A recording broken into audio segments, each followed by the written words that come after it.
너를 범죄하게 하거든 찍어버리라. 장애인으로 영생에 들어가는 것이 두 손을 가지고 지옥 곧 꺼지지 않는 불에 들어가는 것보다 나으니라. 만일 내 발이 너를 범죄하게 하거든 찍어버리라. 다리 저는 자로 영생에 들어가는 것이 두 발을 가지고 지옥에 던져지는 것보다 나으니라. 만일 내 눈이 너를 범죄하게 하거든 빼버리라. 한 눈으로 하나님의 나라에 들어가는 것이 두 눈을 가지고 지옥에 던져지는 것보다 나으니라. 아멘. 한번 따라해 주시죠. 아멘. 할렐루야. 네. 할렐루야. 아멘. 네. 제가 할렐루야 그러면 아멘 하십니다. 그렇죠? 네. 원래는 어떻게 했냐? 우리 기독교 교회 전통에서는 아멘 제가 이렇게 말하면 여러분은 여호와 이렇게 대답을 하셔야 됩니다. 모르셨죠? 아멘 여호와. 그렇죠. 그렇게 회중이 답을 하는 겁니다. 이게 맞는 거예요. 이렇게 가르친 적이 없습니다. 한국 교회에서. 우리 교회 하도 아멘을 안 하시길래, 하도 할렐루야도 안 하시길래 제가 오늘 작정하고 준비했습니다. 아멘 그러셨는데 아멘의 뜻이 뭘까요? 아멘이 무슨 뜻일까요? 진실로 확실하게 그대로 이루어지기를 원합니다. 그렇죠. 동의와 찬성의 뜻을 가진 기독교 용어로 한국교회 교인들은, 성도님들은 대부분 그렇게 알고 있습니다. 또 소망과 믿음의 확신을 가지고 신앙 고백의 하나로서 사용하는 말이라고 그렇게 알고 있습니다. 일부 맞는 말이기는 하지만은 정확한 의미를 알고 사용하는 경우가 많지 않습니다. 아멘이라는 이 말은요, 우리 그리스도인들만 사용하는 말이 아니고 이슬람 그리고 유대인들도 동일하게 사용하는 말입니다. 아유, 그러면 우리 사용하면 안 되겠네요. 저기 유대교, 이슬람 사실은 원래 다 한 뿌리잖아요. 한 뿌리거든요. 이스마엘의 후손이 지금 이슬람이에요. 우리는 예수 그리스도를 구주로, 메시아로 우리가 믿지만은 이슬람은 누구예요?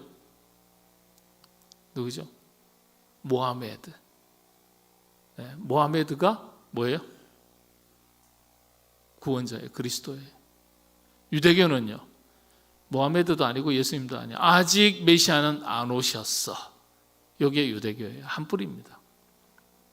참 원수지간이 돼가지고 지금 그렇게 세계의 가장 치열한 전쟁은 종교 전쟁인데 이 종교 전쟁의 핵심에 기독교, 이슬람, 유대인들이 들어가 있어요. 그런데 동일하게 한 뿌리니까 아멘이라는 용어를 다 사용합니다. 자, 그런데 이 아멘이라는 말을 제대로 알고 사용하셔야 돼요. 자, 그렇다면 아멘은 그러면 어떤 말인가? 히브리어입니다. 고대 히브리어. 더 정확하게는요, 애굽의 언어입니다. 이집트의 언어예요. 예. 지금은 이집트지만 옛날에는 애굽이죠. 이스라엘 백성들이 애굽에서 히브리인으로, 히브리라는 말은 노예 민족이라는 뜻이기도 하지만 정확하게 단어는 강을 건너온 사람 이런 뜻입니다. 히브리어는 강을 건너온 사람들. 그러니까 강을 건너온 저 사람들은 다 노예 신분이기 때문에 히브리인 그러면 노예라고 그렇게 인식이 되었습니다. 그런데 이 히브리어가 신약 시대에 와서도 자연스럽게 그냥 사용이 되었습니다. 그런데 원래 아멘이라는 말은 히브리어예요. 그래서 많은 기독교인들은 신약 성경에도 아멘이라는 말이 기록되어 있거든요. 그래서 신약의 언어 헬라어인 줄 알아요. 아닙니다. 이스라엘 백성들이 이 단어를 사용하게 된 역사적인 배경을 살펴보면 이렇습니다. 고대 이집트 사람들이 이집트의 신들 가운데, 이집트는 다신교거든요. 그런데 가장 위대한 신이 있었는데 그 신의 이름이 아문이었습니다. 아문. 예. 그래서 뭘 하나 하더라도요, 신의 이름으로, 아문의 이름으로, 혹은 아문에 의해서. 그래서 막 기도해요. 어떤 특별한 말을 해요. 그러고 나서 끝에 뭘 붙여요? 아문. 아문의 뜻에 따라서, 아문에 의해서 이루어지기를 원한다. 아문 이렇게 붙였습니다. 그래서 이 아문이라는 말은 신의 이름에서 비롯되긴 했지만은 말씀대로 되소서 이렇게 의미가 옮겨옵니다. 말씀대로 되소서. 그런데 여러분들 애굽 땅에서 살던 이스라엘 백성들은요, 체계적인 신앙교육을 받은 사람이 아니에요. 430년 동안 타 문화권 속에서 자신의 언어가 있었지만은 그곳의 이방 문화 속에서 언어도 바뀌고 생활 습관도 바뀌고 여호와 이름도 완전하게 잃어버렸습니다. 발음하는 걸 잊어버렸어요. 문자는 남아 있었지만은 신명 사문자라 그래서 바브해, 여트해, 이게 4가지 알파벳인데 발음을 어떻게 하는지 잊어버렸어요. 그러니까 그때 당시에 예배가 있었습니까? 제사가 있었습니까? 제사가 없었어요. 성전이 있었습니까? 없었어요. 430년 동안. 그들의 생활 습관 속에서, 언어 습관 속에서, 행동의 습관 속에서, 주택, 거주 문화의 습관, 음식 문화의 습관에서 모두가 이집트의, 애굽의 문화와 섞입니다. 그럼에도 불구하고 그들의 언어를 가지고 와서 자신들의 언어로 의미를 바꾸어서 사용합니다. 그래서 그게 원래 아문이라는 이 단어가 말씀대로 되소서 이런 뜻인데요. 그러다 보니까 나중에 이제 신앙을 이어오던 사람들도 있지 않겠어요? 그래서 자연스럽게 인사를 하는 거예요. 기도를 할 때도 그렇게 이야기하는 거예요. 기도하고 나서 아문, 하나님 앞에 기도할 때도 아문, 원래 이게 말씀대로 되소서, 하나님 뜻대로 하소서 이런 뜻이야 하고 사용한 것이 구약시대로 이어지고 신약시대로 이어지고 초대교회로 이어지고 그리고 오늘 우리에게까지 이어진 것입니다. 그런 문화가 많아요. 여러분들 우리가 성찬식 할 때 흰장갑 끼지 않습니까? 이건 일본의 문화입니다. 일본의 문화. 그래서 제가 성찬식 때 장갑 끼지 않아요. 기독교 역사상 장갑 끼는 문화는 없습니다. 로마 카톨릭 교황도 성찬을 집례할 때는 장갑 끼지 않습니다. 유독 우리 한국만 흰 장갑을 껴요. 그게 일본 일제시대 때 문화를 깨끗하게 만지면 좋지 않을까. 물론 청결하게 생각해서 만지면 좋긴 하겠죠. 그러나 일본의 잔재 문화입니다. 그게 우리 교회 안에도 여러 가지로 녹아나 있습니다. 그래서 제가 우리 장로님께 다 설명드리고 이거 쓰면 안 된다고. 그래서 제가 안 하는 거예요. 왜 다른 교회에 오셨으니까 다른 교회는 다 보는 목사님 장갑 끼고 성찬 다 장갑 끼고 낄 수도 있어요. 그러나 상징적으로라도 제가 끼지 않는 겁니다. 그래서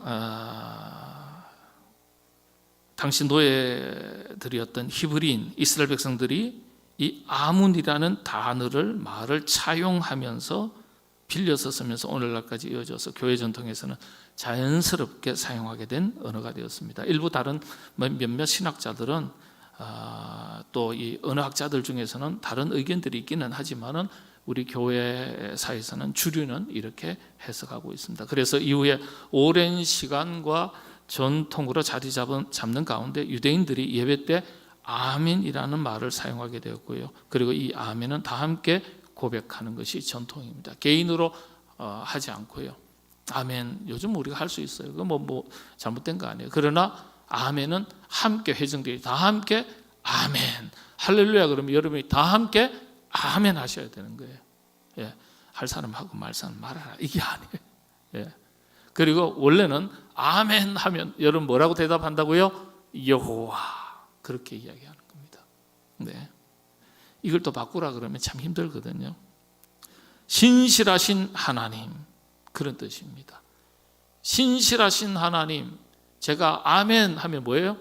신실하신 하나님.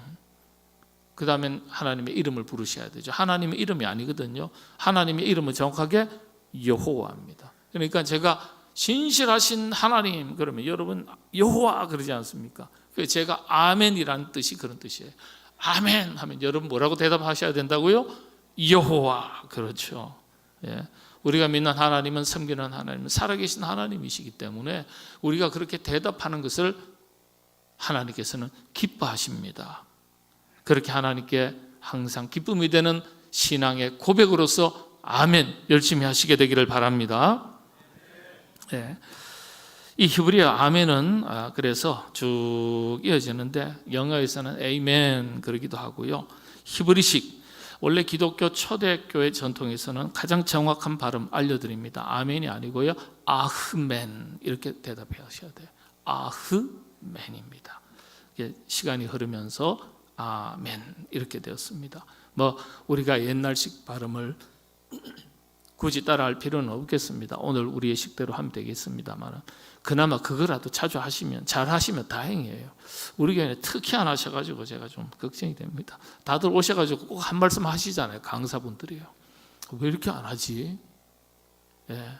여러분 우리의 영혼의 고백이라고 생각하셔야 돼요. 이게 입술이 안 떨어지는 거는 습관이 안 돼서 그래요. 습관이. 예. 하나님께서 강제로 입을 열게 하시기 이전에 여러분이 알아서 잘 여시기를 바랍니다. 예. 자, 특히 이 아멘을 잘했던 교단, 교파, 조금은 안 하는 교파도 있긴 하지만 대부분은요 다 잘해요. 그런데 청교도, 우리 한국 교회는 청교도에 뿌리를 둔 장로교회에서 선교사님들이 오셔가지고 교회가 세워졌기 때문에 특별히 한국 교회는 아멘을 굉장히 잘하는 거예요. 사실 여러분들 우리가 단순한 형식적인 것이다 생각하지 마시고 개인을 넘어서 다 함께 마음을 모아서 공동체 정신을 가지고 소망과 확신을 가지고 드려지는 하나의 신앙 고백인 줄로 믿으시고, 특별히 예배 중에 사용할 때 굉장히 중요한 신앙 고백이 됩니다. 그런 의미를 새기시고 확실하게 사용하시게 되기를 바랍니다. 네. 지난주에 이어서 본문을 통해서 거룩에 대해서 살펴보겠습니다. 제자들에게 거룩, 구별됨, 이걸 요구하셨죠. 여러분, 거룩함에 대해서 일반적으로 그리스도인들은 자신도 모르게 오해를 하는 게 하나 있습니다. 그게 뭐냐 하면 거룩하다, 거룩하지 않다, 이 기준을 자신도 모르게 행위의 기준을 두고 그렇게 생각하는 경우가 많습니다. 윤리 도덕적 개념, 행위의 기준을 둔 윤리 도덕적 개념으로 이해를 하는 겁니다. 상당히 제한해서 이해를 하는 거예요. 여러분, 거룩이 단순히 윤리 도덕적 행위의 개념으로 이해하는 것이라면, 조금 심하게 말씀드리자면 우리가 하나님을 믿을 필요가 없어요. 여러분, 하나님 없이도 얼마든지 윤리 도덕적으로 살 수 있습니다. 세상 사람들이요, 어떤 면에서는 우리보다도 더 윤리 도덕적으로, 행위적으로 거룩하게 살 수 있어요. 행위의 기준을 둔 윤리 도덕적 개념으로 이해를 한다면 그렇습니다. 그런데 하나님께서 우리에게 거룩을 요구하셨거든요. 그렇다면 이 거룩은, 성경에서 말하는 거룩은 행위의 기준을 둔 윤리 도덕적 차원을 넘어서는 것이라는 뜻입니다. 좀 이해를 돕겠습니다. 우리가 그렇게 거룩 그러면 어떤 행위에서 자꾸 찾기 때문에 이런 약점이 있겠죠. 이런 약점, 기울어진 이해를 바로잡아주는 아주 깊은 통찰력을 가지게 해주는 신학자 한 분이 있습니다. 거룩함에 대해서 성경이 말하는 바를 정확하게 우리가 이해할 수 있도록 정리하신 분이 있어요. 신학자인데요, 폴 티리히라는 분입니다. 폴 티리히. 거룩함에 대해서 이렇게 설명했습니다. 이분이 글을 참 유명한 책을 썼는데요, 하나님으로부터의 도피라는 책을 썼습니다. 하나님으로부터의 도피. 이게 거룩함을 이해하는 아주 단순하지만 선언적인 표현입니다. 하나님으로부터의 도피. 바꿔서 표현하면은 거룩함의 상실. 이게 하나님으로부터의 도피가 거룩함의 상실이라. 거룩함이 어떤 의미인지 이제 명확해졌죠. 거룩함이라는 게 어떤 겁니까? 하나님께로 가까이 하는 것. 하나님께 날마다 가까이 나아가는 것. 하나님과 가까워지는 것. 그래서 하나님으로부터 멀어지면 멀어질수록 거룩함에서 멀어지는 사람이 되고, 하나님과 가까이 하면 가까이 할수록 거룩한 백성이 되는 거예요. 조금 더 설명을 드리면, 하나님을 로고스, 말씀이니까 말씀을 가까이 하면 가까이 할수록 거룩한 사람이 되는 것이고, 말씀으로부터 멀어지면 멀어질수록 거룩함에서 멀어지는 것이라 하겠습니다. 말씀을 가까이 한다는 것, 말씀에서 멀어진다는 것, 물리적인 차원에서 이해할 수도 있어요. 늘 말씀을 가까이 읽고 말씀을 늘 생각하고 이런 것도 있겠지만은요, 그러나 삶은 전혀 달라요. 그러면 말씀에서 가까이 하는 게 아니죠. 말씀을 가까이 하면서 이 말씀이 우리의 삶으로 딱 이어지면 하나님의 말씀을 가까이 하는 것이죠. 그런데 1차적인 것은 말씀 자체를 가까이 하는 게 필요한 거예요. 현대 그리스도인들이 말씀으로부터 얼마나 멀어져 있는지 스스로 판단해 보시기 바랍니다. 성경을 옆구리에 늘 끼고 다니는 그런 행위, 그 모습이 아니라 말씀이 자기 내면 세계에 깊이 자리 잡고 그 말씀을 실천해서 자기 삶이 되면 그것이 거룩한 하나님과의 연합이 되는 거예요. 하나님과의 동행이 되는 거예요. 그래서 거룩한 사람이 되는 거예요. 말씀대로 사는 것이 순종이잖아요. 여러분, 우리가 지금 피택자들도 순종을 가르치고 있는데, 책을 읽고 있는데요, 이 순종이라는 것은 하나님 말씀 앞에 순종하라는 거예요. 뭐 세상의 질서, 그건 뭐 두 번째, 뭐 목회자한테 순종, 그건 나중 문제예요. 하나님 말씀하고 씨름하면서 순종하지 못하는, 불순종하는 자기 자신의 삶을 돌아보고 말씀 앞에 순종하라는 거예요. 용서를 하려거든 7번씩, 70번씩, 7번씩 하라. 선한 일을 할 때 한 손에 하는 것 다른 한 손에 모르게 하라. 항상 기뻐하라. 쉬지 말고 기도하라. 감사하라. 이 말씀을 자기 가슴에 안고 이 말씀대로 살아가느냐 못 가느냐, 이게 순종이죠. 다른 가치, 다른 기준을 두고 순종이 아니에요. 이 거룩이라는 건 순종이라는 거하고 같이 가는 거예요. 하나님 말씀대로 살려고 애쓰는 사람이 말씀을 가까이 하니까, 말씀을 실천하는 거니까 거룩의 사람이고, 그 사람이 순종의 사람이죠. 신약에서 이걸 사도 바울이 아주 잘 표현했는데, 갈라디아서 2장 20절입니다. 내가 그리스도와 함께 십자가에 못 박혔나니 그런즉 이제는 내가 사는 것이 아니요 오직 내 안에 그리스도께서 사시는 것이라.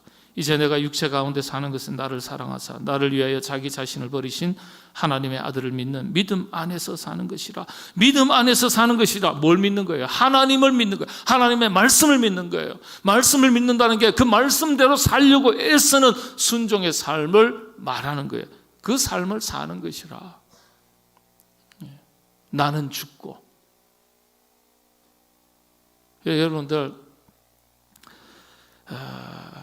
내가 죽어야 내 안에 하나님이 사는 거예요. 말씀이 사는 거예요. 나는 죽고 내 안에 예수께서 사시는 것이라. 말씀이신 예수, 주의 영이신 성령, 그 성령님이 충만하게 임하는 것. 그래서 나의 전 인격이 달라지고, 성품이 달라지고, 인생의 가치 기준이 달라지고, 태도가 달라지고, 삶의 목표가 달라지고. 그렇다고 여러분들 다 하시던 사업 접고 직장 그만두고 살라는 게 아니에요. 내가 하는 어떤 일을 하시든, 내가 어떤 직장을 다니든, 내가 하는 일을 통해서 하나님께서 영광 받으시는 것으로 그 일의 최종의 목적을 바꾸라는 뜻이에요. 열심히 돈 버셔야 돼요. 열심히 직장생활을 하셔야 돼요. 그래서 자기 자신만의 인생의 성취, 꿈을 성취하고 행복한 삶을, 육신의 삶을 사는 것이 목표가 되면 부끄러운 거예요. 그래서 여러분, 하나님 없이 성공하는 걸 두려워하셔야 돼요. 우리 그리스도인들은. 10시간씩 기도하고 방언 기도하고 성경 줄줄 외우는 사람이 거룩한 사람이 아니고 말씀대로 살아가는 사람, 말씀 앞에 순종하는 사람이 거룩한 사람이고 주님의 임재를 깊이 경험하면서 그리스도를 본받아 살아가는 사람이 거룩한 사람입니다. 여러분, 그런 거룩한 분, 거룩한 하나님의 사람들 다 되시기를 바랍니다. 켈빈이, 우리 종교개혁자, 우리 장로교의 그 신앙적인 하나의 가장 기초가 되죠. 이 켈빈이 이야기하는 거룩이 어떤 것이냐, 좀 더 설명을 드리겠습니다. 켈빈은 하나님의 형상을 회복하는 것을 거룩의 본질이라고 해석을 했습니다. 맞는 말이에요. 우리가 다 하나님의 형상을 따라서 지음받았으니까, 지난 시간 말씀드렸죠. 이마고 데이, 하나님의 이미지, 하나님의 형상을 본받아 창조되었다. 그래서 하나님의 형상을 회복하는 것이 거룩함이다. 신학에서는 이걸 성화라고 그래요. 성화, 거룩해지는 것.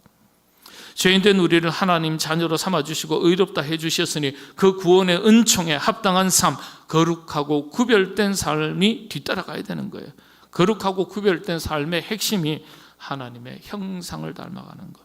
좀 더 쉽게, 하나님 형상이 어떤 것인지 잘 모르잖아요. 그래서 참 신약이 좋은 거예요.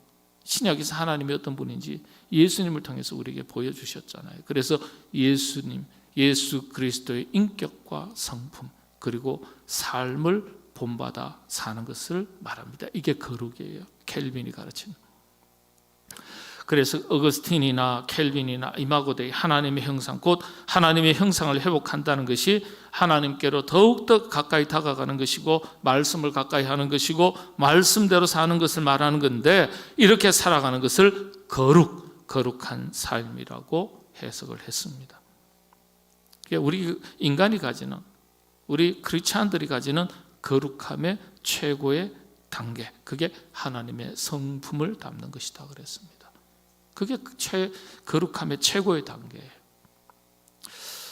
여러분들 이 책은 꼭 읽어보셔야 돼요. 그리스도를 본받아, 토마스 아켄피스의 유명한 우리 기독교의 최고의 고전 중에 하나죠. 이 책에서 역시 하나님의 형상을 닮아가려는 거룩한 여정, 영적인 도전을 설명한 책인데, 이 어거스틴이나 토마스 아켄피스나 이 하나님의 성품, 하나님의 속성 중에서 최고를 사랑으로 설명했습니다. 사랑으로. 그래서 우리가요, 하나님의 형상을 담는다고 했을 때 더 구체적으로 실천할 내용 중에 하나가 사랑이에요. 우리가 하나님을 어떻게, 그리스도의 성품을 닮아가는데, 인격을 닮아가는데 가장 잘 닮아가는 게 어떤 거라고요? 사랑을 닮는 거예요. 사랑을 닮으면 예수님을 닮는 거예요. 그래서 율법의 완성이라고, 황금률이라고 가르쳐 주셨잖아요. 하나님 사랑하고 내 이웃을 내 자신과 같이, 내 몸과 같이 사랑하라.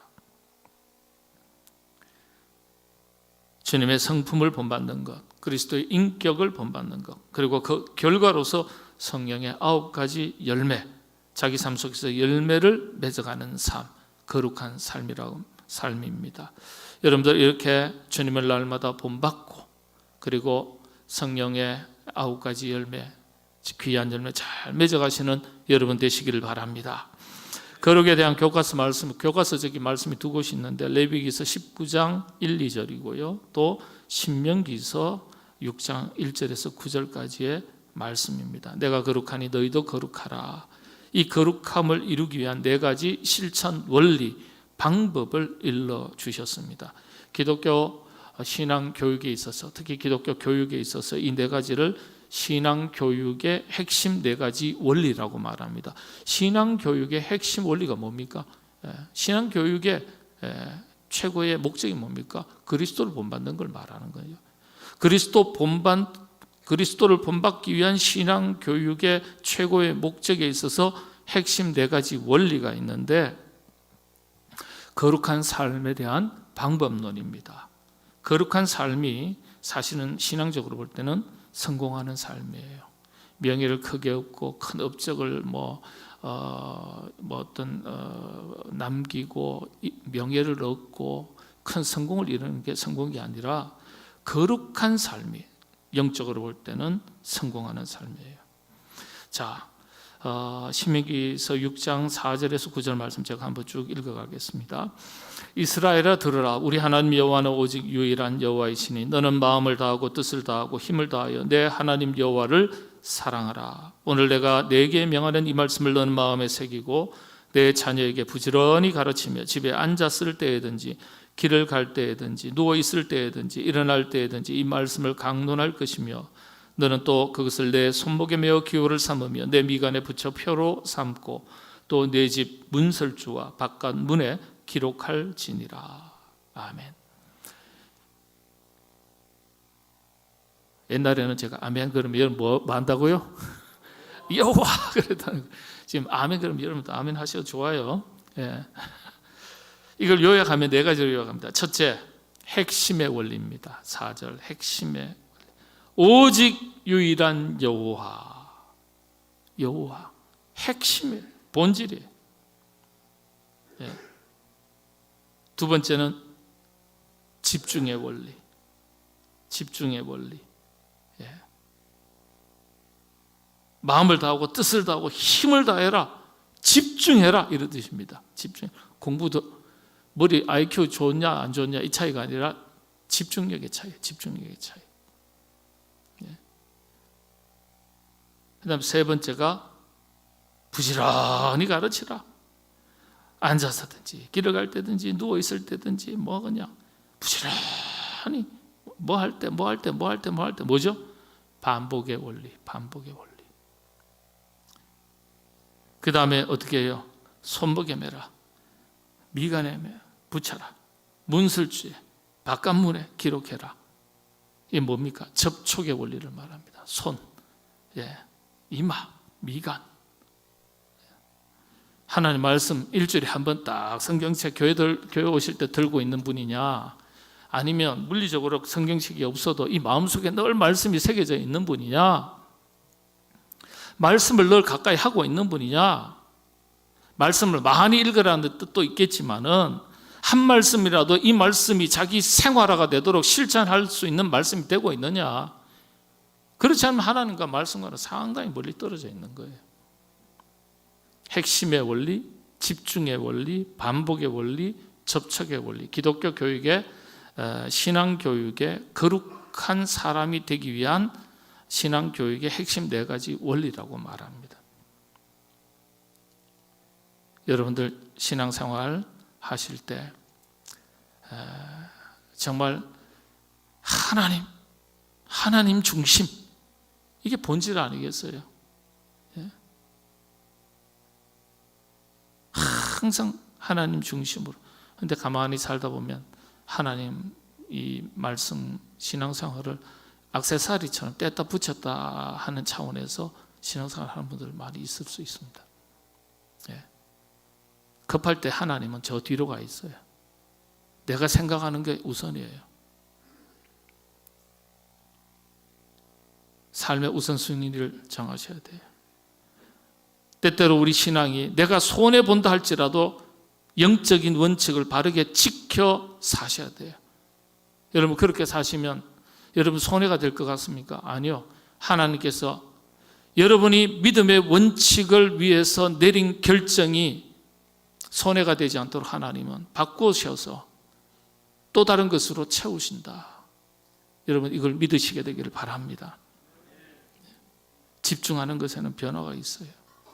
왜 우리가 신앙생활에 변화가 없습니까? 하나님을 깊이 만나지 못했기 때문에 변화가 없어요. 교회 안에는 예수님을 믿는 사람과 예수님을 만난 사람과 두 그룹으로 나눠져요. 평생을 신앙생활을 했어도 하나님 깊이 만난 경험이 없는 사람이 너무 많습니다. 그냥 믿어보는 거예요. 자기 확신 속에서 그 확신을 믿음이라고 생각하면서 신앙생활하는 경우가 많습니다. 그거 넘어서셔야 돼요. 그것도 귀한 거지만 반복 원리입니다. 구약에서 교육이라는 말은 반복이라는 뜻과 동의어예요. 여러분, 우리는 배운 대로 살지 않습니다. 머리에 든 대로 살지 않아요. 몸에 익숙한 대로 살아요. 거룩한 습관을 기르셔야 돼요. 코로나 이후에요, 주일 성수가 예전보다 못합니다. 주일 성수 빠지는 게 다반사고요. 물론 이런저런 형편 때문에 그럴 수도 있어요. 또 다양한 방법으로 예배 드리시면 괜찮아요. 예배를 건너뛰지는 마세요. 또 시골에 저 지방 내려가면 시골에 어려운 교회 가서 예배 한번 드려주세요. 그곳에서도 다 같은 집이니까, 큰 집이고 작은 집이고 하니까 거기 가서 예배 드리시고 헌금도 하시고 주일 헌금하시고 괜찮아요. 거룩한 습관을 잘 기르시는 여러분 되시기를 바랍니다. 공부해야지 하면서 공부 안 하는 자녀들이 있잖아요. 기도해야지 하면서도 기도 안 하는 분이 있잖아요. 말씀 읽어야지 하면서도 일주일 내내가 뭐예요? 한 달 내내, 한 달 내내가 뭐예요? 1년 내내 성경 100구절 안 읽는 분들 얼마나 많은지 몰라요. 우리가 군인으로 생각한다면 전투력이 떨어지는 군인이에요. 전투력이 떨어지는 군인은 1000명, 2000명이 있어도 소용없어요. 스파르타 군인 300명이에요. 수만 명을 이겼잖아요. 역사가 증명하는 거잖아요. 생명을 거는 전투력 있는 십자가 용사가 교회의 역사를 이루어가는 거예요. 예? 여러분들 그런 전투력 있는 하나님의 백성, 거룩한 백성 다 되시고 승리의 삶을 살아가시는 여러분 되시기를 바랍니다. 기도하겠습니다. 하나님께서 우리에게 요구하신 바 거룩의 사람 되라는 말씀 다시 한번 우리 마음판에 새기고 하나님의 형상을 닮고 우리 주님의 성품을 담고 성령 충만한 사람으로 아름다운 열매를 맺어가며 승리의 삶을 살아나가는 모든 주의 건속들 거룩의 사람 되게 하여 주시옵소서. 예수님의 이름으로 기도하옵나이다. 아멘.